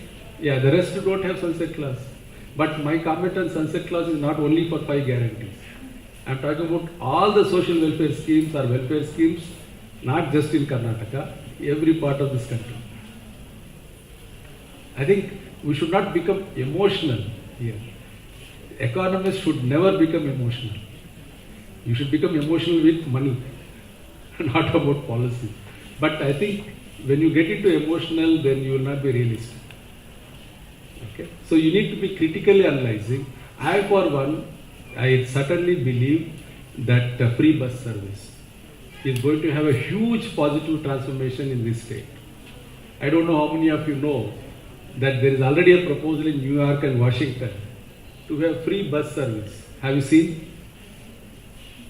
I'm sure students have not seen, that I know. They don't read newspaper. How many of you know they already started a pilot program in the city of New York where free bus facility is going to be provided, not just for women, for everybody. The assumption is that it will have a huge transformative change on people and also on the planet. Okay? See, when you say planet, you will reduce that many number of cars. Right? So, they have a long-term goals. We are struggling with these small short-term goals. Now, how many people know that the female labor participation rates are declining in the recent period in this country? Now, I, for one, to believe very strongly that the free bus service will not be limited to Karnataka only. It's going to be scaled up and it is going to have a huge transformation on the gender disparity that we talk about. So one of the things in the G20 is gender disparity. So we are working on making that the gap between the gender, the disparity should be brought down. And I believe this particular service will be a game changer for state of Karnataka. And as I told you, see, by the next time other state government elections are going to come, you will see that this is going to be scaled up. And this how happened. Some of the schemes that were initiated by Tamil Nadu, It has scaled up to whole country because they are some of the best schemes. Midday meal scheme, you see how much transformation it made on the students, particularly coming from the rural areas. Now they are starting breakfast also. So that the retention rates in the schools are actually declining, particularly in the middle level school. So now they want to bring that free breakfast also. So these are small things. See, as I said, and you know, as a public finance specialist, I don't want to bore the students here.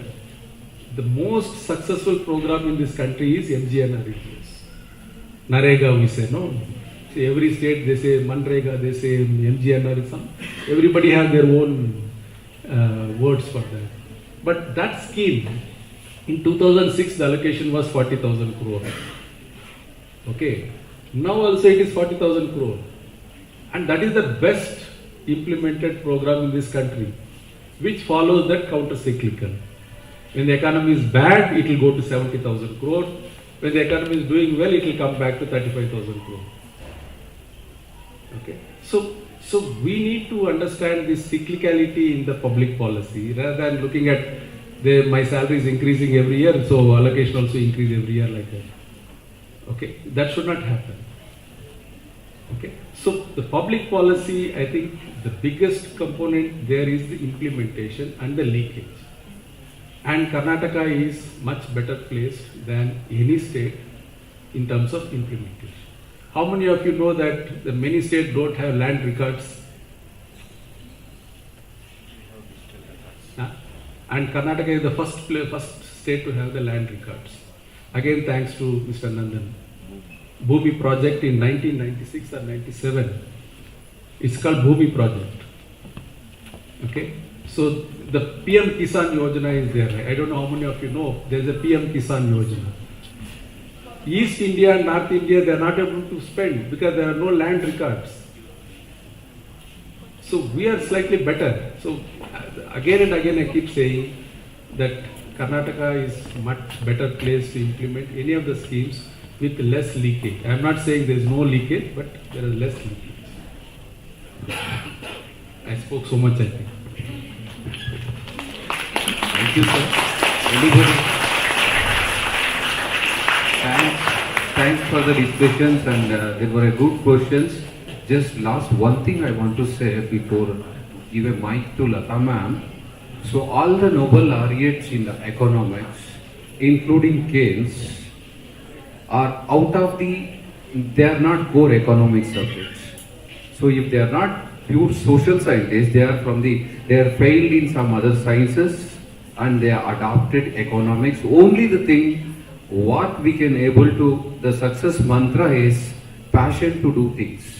We should cultivate commitment or passion to do things that makes the life will be more successful. And this is a great discussion, sir. The entire hall is with you by listening to you. That is, yeah. So sir is a meeting with the ministry. So can we take up one question, sir? Yeah, from student. And this will be a last question. Any questions, please post it in the Google form. We'll get your responses from this. Let them open LinkedIn and connect with us. Please, one more habit we have to cultivate.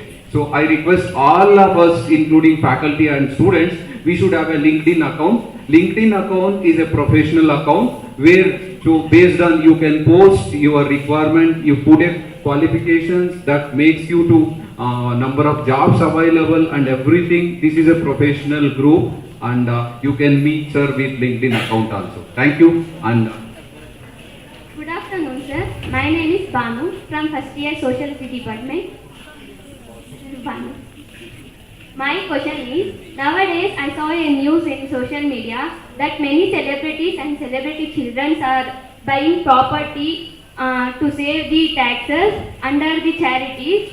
That taxes will be change our middle class or poor family in future, sir? I don't know which social media you see. Instagram, sir. Instagram, obviously. Instagram is always unrealistic. Okay, so that's why I keep saying you look at some other social media. Instagram is only instant, no permanent. Okay, on a serious note, see, these are all part and parcel of the tax policy, okay? And that's how our chartered accountants are trained. You know, chartered accountants are trained to look at what are the ways. You know, I'm sure many of your faculty also will go to chartered accountant. Dekh lo, mera tax burden come kar do. How will it come down? And then innovate some way. Okay. So similarly, these rich people also innovate some way by paying money to chartered accountants. So the point I'm trying to say that there are tax rules and regulations which you know, every year it is re-looked at, because you know it's a dynamic process. You prepare a rule, somebody violates, somebody use it, somebody misuse it. So that's the reason every year you get a different form 2 or Saral forms, all those things keep changing. Okay, so it's a dynamic process, and I think the tax authorities will look into it, not me. Okay. Last question, sir. See, we government employees are taxed so much by the government. Tax. We pay our personal tax, we pay GST, everything. My 100 rupees of earning, almost 50 rupees will go on tax only, sir. What is the point of doing so much of degrees and earning and paying back to the government? Please answer.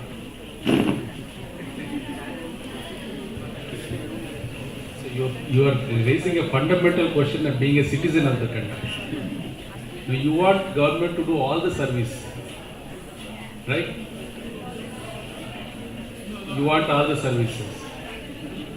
No, I feel I am penalized too much, sir. Huh? I don't see so much of taxation in other countries, sir. You know, say, like me. Okay, I think broadly I agree with you what you are saying. See, again, we are in a situation where there are better performing countries above us, there are worse performing countries below us.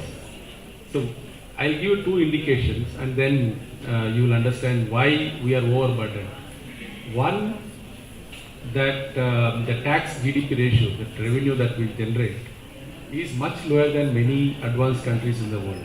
We are just about 11% of GDP that we collect, compared to 20% or 22% by advanced countries. And we still have a long way to go, because we have to spend more money on the developmental activities or welfare schemes. There is so much of development deficit in the country. Okay, so that need to be filled by generating resources from the economy itself. There is nowhere else. You cannot ask government to print money and give you. That doesn't happen. The second component is, what is the population of this country? Anybody tell? 135. Huh? 135 crores. Students. 135 crore. 142 crore. Everybody have one number. So we are somewhere above 140 crore. Okay? So because every second it is increasing, right? So everybody will have different number. Out of this 140 crore, by students, suniye, out of 140 crore, only 6 crore pay income tax. Out of 6, not pay, sorry, file income tax return. Out of 6 crore, you will see at least 2 crore below 5 lakh, zero tax burden. It's only 4 crore people are taking care of the services of this country. Okay? And I think I agree with you that because of this less number of paying taxes, the burden is more on the 4 crore population. I think there are efforts to be made by the government. They have been making. In fact, demonetization was supposed to be doing that, but it was horribly went wrong. Okay? And I think there's also efforts, now the GST has come in. Now GST income tax getting linked. Okay? So you will see that going forward, the number of people filing returns will only increase. And then I think there will be certainly a case for arguing for reducing the tax rates. Okay. So until then, please pay. Don't go to don't pay to chartered accountant.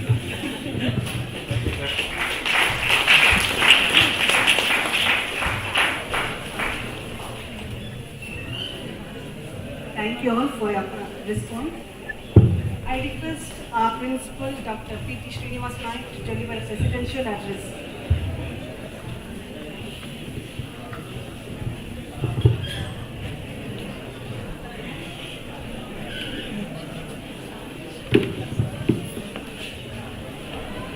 ಎಲ್ಲರಿಗೂ ನಮಸ್ಕಾರ.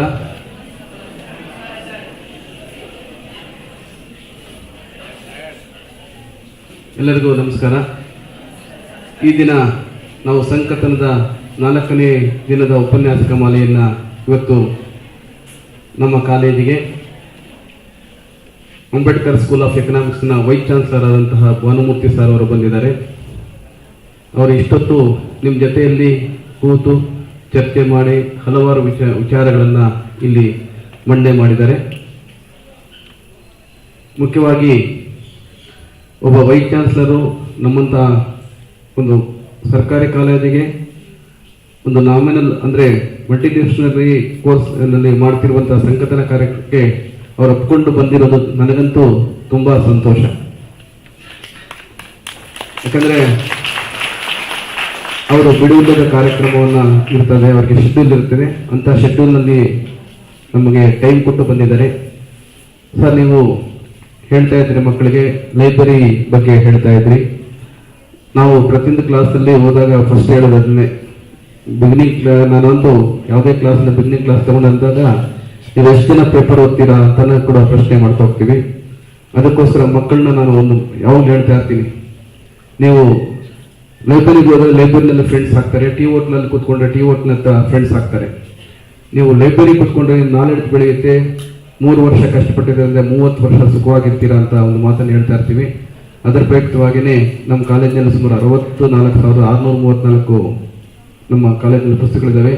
ನಾವು ಮಕ್ಕಳಿಗೋಸ್ಕರನೇ ನಮ್ಮ teachers contribution ಇಂದ green library ಅಂತ ಮಾಡಿದ್ದೀವಿ. ನಾನು ಯಾವಾಗಲೂ ಮಕ್ಕಳಿಗೆ ಹೇಳ್ತಾ ಇರ್ತೀನಿ, ಗ್ರೀನ್ ಲೈಬ್ರರಿನಲ್ಲಿ ನೀವು ಕೂತ್ಕೊಂಡು ಓದ್ತಾ ಇರಬೇಕು ಅಂತ. ಟೀಚರ್ಸು ಕೆಲವು ಟೀಚರ್ಸು ಫಂಡಿಂಗ್ ಮಾಡೋದ್ರಿಂದ ನಾವು ಗ್ರೀನ್ ಲೈಬ್ರರಿಯನ್ನು ಮಾಡಿದ್ದೀವಿ. ಅಲ್ಲಿ ಪಿಂಕ್ ಕಡೆ ಹೆಣ್ಮಕ್ಳು ಕೂತ್ಕೊಂಡು, ಗ್ರೀನ್ ಕಡೆ ಗಂಡು ಮಕ್ಕಳು ಕೂತ್ಕೊಂಡು ಓದ್ತಾ ಇರ್ತಾರೆ. ನಮ್ಮ ಕಾಲೇಜಿನಲ್ಲಿ ನೀವು ನೋಡಿದ್ರೆ ಇಷ್ಟೊತ್ತು ನೀವೇ ಹೇಳ್ತೀರ ಸೈಲೆಂಟ್ ಆಗಿದ್ದೀರಾ, ಮೊಬೈಲ್ ನೋಡ್ತಿಲ್ಲ ಅಂದರೆ, ನಾವು ಇಲ್ಲಿ ಬಂದಿರುವಂಥ ಮಕ್ಕಳು ಎಲ್ಲರೂ ಕೂಡ ಕೀನಾಗಿ ತುಂಬ ಇಂಟ್ರೆಸ್ಟ್ ಆಗಿ ಬಂದು ಕೂತ್ಕೊಂಡು ಈ ಲೆಕ್ಚರ್ಸ್ನ ಕೇಳ್ತಾ ಇದ್ದಾರೆ. ನಿಮಗೆ ನಮ್ಮ ಮಕ್ಕಳು ತುಂಬ ಬಡತನದಿಂದ ಬಡ ಕುಟುಂಬಗಳಿಂದ ಬಂದಂಥ ಮಕ್ಕಳಾಗಿ ಕೂಡ ನಾಲೆಡ್ಜ್ನಲ್ಲಿ ಯಾವುದೇ ರೀತಿಯಂಥ ಕಡಿಮೆ ಇಲ್ಲಂಥ ಮಕ್ಕಳು ನಮ್ಮ ಕಾಲೇಜಿಗೆ ಬರ್ತಾ ಇದ್ದಾರೆ. ಸರ್, ನೀವು ಬಂದು ನಿಮಗೆ ಇಷ್ಟೊತ್ತು ಕೂಡ ಒಂದು ಲೆಕ್ಚರ್ ಸೀರೀಸ್ನಲ್ಲಿ ಭಾಗವಹಿಸಿದ್ದು ತುಂಬ ಸಂತೋಷ. 4 ಸೆಮಿನಾರ್ಗಳನ್ನು 4 ಸೀರೀಸನ್ನು ಮುಗಿಸಿದ್ವಿ. ತುಂಬ ಅದ್ಭುತವಾಗಿ ಬಂದಿದ್ದಾವೆ. ನಾಳೆನೂ ಕೂಡ ಇದೆ, ಶನಿವಾರದವರೆಗೂ ಇರುತ್ತೆ. ನೀವೆಲ್ಲರೂ ಕೂಡ ಇದೇ ರೀತಿಯಾಗಿ ಕೋಆಪರೇಷನ್ ಕೊಡಬೇಕಂತ ಹೇಳ್ತಾ, ನಾನು ಮತ್ತೊಮ್ಮೆ ಭಾನುಮೂರ್ತಿ ಸರ್ ಅವರಿಗೆ ನಮ್ಮ ಕಾಲೇಜಿಗೆ ಬಂದು ಇಷ್ಟೊತ್ತು ನಮ್ಮ ಜೊತೆಯಲ್ಲಿ ಇತ್ತು ನಿಮಗೆ ಹಲವಾರು ವಿಚಾರಗಳ ಬಗ್ಗೆ ಅವರು ಮೋಟಿವೇಶನ್ ಮಾಡಿದ್ದಾರೆ. ಅವರ ಮೋಟಿವೇಶನ್ ಮಾತುಗಳನ್ನು ನೀವು ಸ್ವೀಕರಿಸಬೇಕಂತ ಹೇಳ್ತಾ ಮತ್ತೊಮ್ಮೆ ಅವರಿಗೆ ನನ್ನ ಕಾಲೇಜಿನ ಪರವಾಗಿ ಧನ್ಯವಾದಗಳು ಹೇಳ್ತಾ ಇದ್ದೀನಿ. ಮತ್ತೊಮ್ಮೆ ಮತ್ತೆ DC-ಯಿಂದ ನಮ್ಮ ಕಾಲೇಜ್ ಕಮಿಷನರ್ ಆಫೀಸಿಂದ ನಮ್ಮ ಕಾಲೇಜಿಗೆ ಇವತ್ತೇ ವಿಜಯೀಭವ ಒಂದು TV ಚಾನೆಲ್ ಅಂದರೆ ನಮ್ಮ ಕಾಲೇಜಿಂದ ನಮ್ಮ ಕಾಲೇಜಿನಿಂದ ಪ್ರಚಾರ ಪಡಿಸಿರುವಂಥ ವಿಜಯೀಭವ ಒಂದು TV ಚಾನೆಲ್ ಕೂಡ ಬಂದಿದೆ. ಅವ್ರಿಗೂ ಕೂಡ ನಾನು ಧನ್ಯವಾದಗಳನ್ನು ಹೇಳ್ತಾ ಇದ್ದೀನಿ. ಇಷ್ಟೊಂದು ಕೂಡ ನೀವು ಇಲ್ಲಿ ಕೂತ್ಕೊಂಡು ಮುಂದೆ 3 ದಿನ ಕಾರ್ಯಕ್ರಮಗಳಿರ್ತವೆ, ಅದರಲ್ಲೂ ಕೂಡ ಎಲ್ಲರೂ ಕೂಡ ಸಕ್ರಿಯವಾಗಿ ಭಾಗವಹಿಸಬೇಕಂತ ನಾನಂತೂ ಕೂಡ ಭಾವಿಸ್ತಾ ಇದ್ದೀನಿ. ಮತ್ತೊಮ್ಮೆ ನಿಮ್ಮೆಲ್ಲರೂ ಕೂಡ ನಮಸ್ಕಾರಗಳು ಹೇಳ್ತಾ ಮಾತನ್ನು ಮುಗಿಸ್ತೇನೆ. ನಮಸ್ಕಾರ.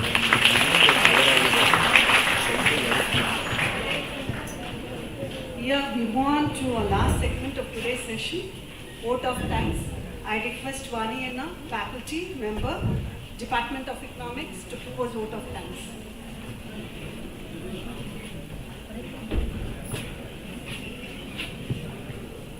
Gratitude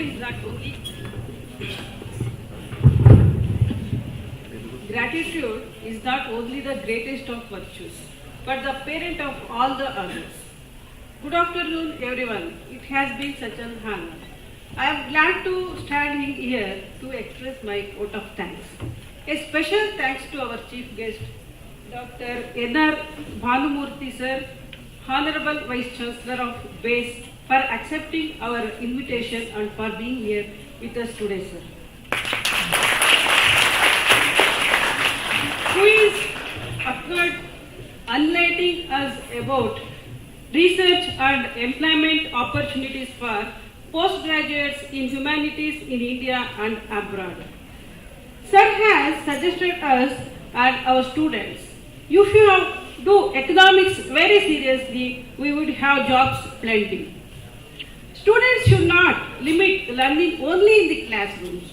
If you want to competitive in this world, you should know what is happening yesterday and today.